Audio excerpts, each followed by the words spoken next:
আসসালামু আলাইকুম প্রিয় দর্শক, রমজানের শুভেচ্ছা নিবেন। শুরু করছি ভিসা পয়েন্ট ইন্টারন্যাশনাল নিবেদিত এবং আগামী সকাল নিউজ মিডিয়া পরিবেশিত রমজানের বিশেষ অনুষ্ঠান রামাদান প্রতিদিন। আহলান সাহলান মাহে রমাদান, আহলান সাহলান মাহে রমাদান। বরাবরের মতো আজকেও আমাদের সাথে অতিথি হিসেবে উপস্থিত আছেন আলোচক কারি মাহমুদুল হাসান ভাই। ভাই আসসালামু আলাইকুম, কেমন আছেন আপনি? ওয়ালাইকুম আসসালাম, আলহামদুলিল্লাহ। আপনি কেমন আছেন? আমিও ভালো আছি। আজকে আমরা রমজানের দশম দিনের গুরুত্ব ও তাৎপর্য নিয়ে আলোচনা করব। ভাই আমাদের সাথে এই বিষয়ে বিস্তারিত আলোচনা করবেন। ভাই প্লিজ আজকে রমজানের দশম দিনের গুরুত্ব এবং তাৎপর্য নিয়ে আমাদের দর্শকদের উদ্দেশ্যে কিছু বলুন। নাহমাদুহু ওয়া নুসাল্লি আলা রাসূলিহিল কারীম, আম্মা বা'দ, ফাআউযু বিল্লাহি মিনাশ শাইতানির রাজীম। বিসমিল্লাহির রহমানির রহিম। সুপ্রিয় দর্শক শ্রোতা, আসসালামু আলাইকুম ওয়া রাহমাতুল্লাহি ওয়া বারাকাতুহু। শুরু করছি দশম রমাদানের আলোচনা। প্রিয় দর্শকবৃন্দ, আশা করছি আপনারা সকলে ভালো এবং সুস্থ আছেন এবং আমাদের সঙ্গেই আছেন। প্রিয় দর্শক শ্রোতা, দশম রমাদানের আলোচনায় আমি যেটুকু আলোচনা করব, রোজাদারের জন্য জান্নাতের একটি বিশেষ দরজা রয়েছে, সেই দরজা নিয়ে আলোচনা করব।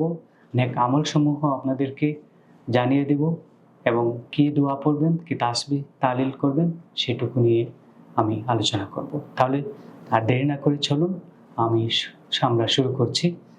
প্রিয় দর্শক, হযরত সাহল বিন সাদ রাদিয়াল্লাহু তাআলা আনহু থেকে বর্ণিত, রাসূল পাক সাল্লাল্লাহু আলাইহি ওয়াসাল্লাম ইরশাদ করেন, জান্নাতের মোট ৮টি দরজা রয়েছে।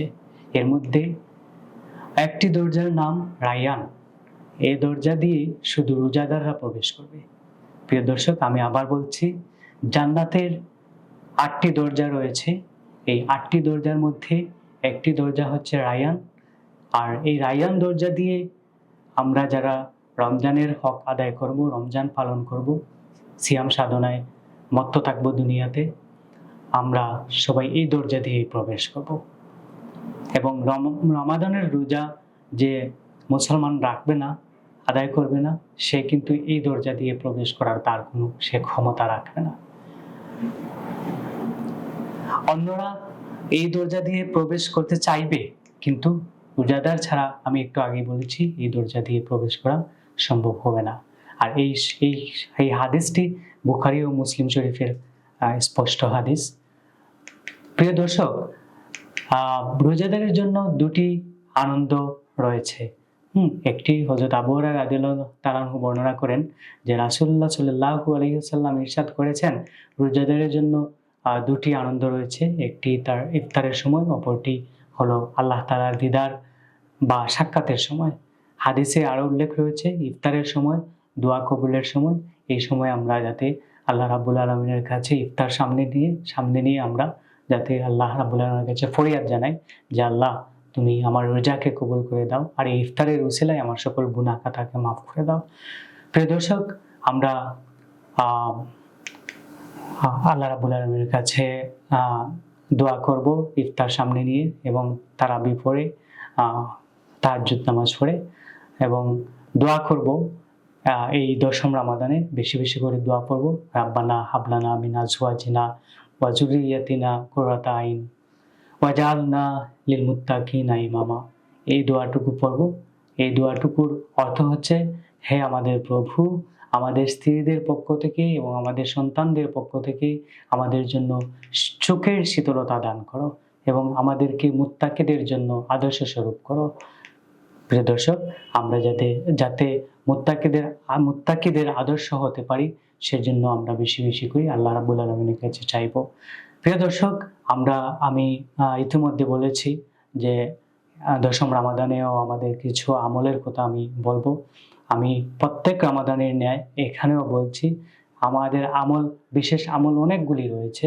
তার মধ্যে আমি বিশেষ করে যেটুকু বরাবর প্রত্যেক রমাদানে বলছি, আজকেও বলছি, আমরা খতমের উদ্দেশ্যে বেশি বেশি করে তিলাওয়াত করব। কারণ কোরআন এই মাসেই নাজিল হয়েছে। এই মাসেই কোরআন তিলাওয়াতের বেশি ফজিলত, বেশি সওয়াব আমরা লাভ করতে পারি এবং আমরা 5 ওয়াক্ত নামাজ জামাতের সহিত আদায় করব এবং আমরা নফল নামাজটা আদায় করব বিশেষ করে, কারণ অন্যান্য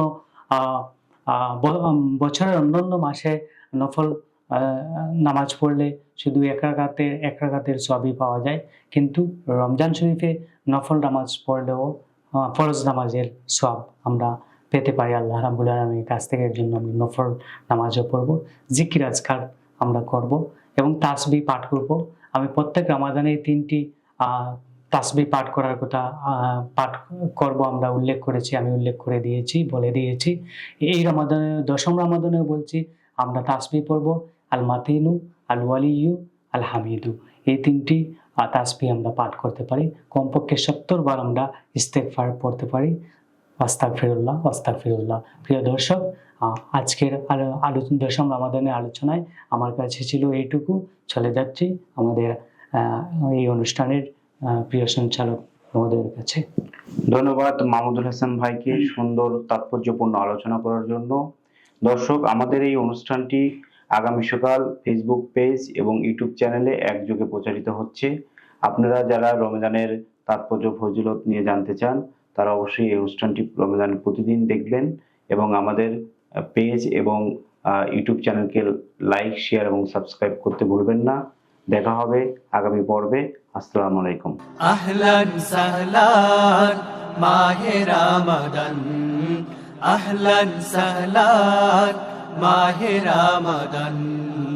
খুশিতে আত্মহারা জান্নাতি সব প্রাণ, বছর ঘুরে আবার ফিরে মাহে রমাদান।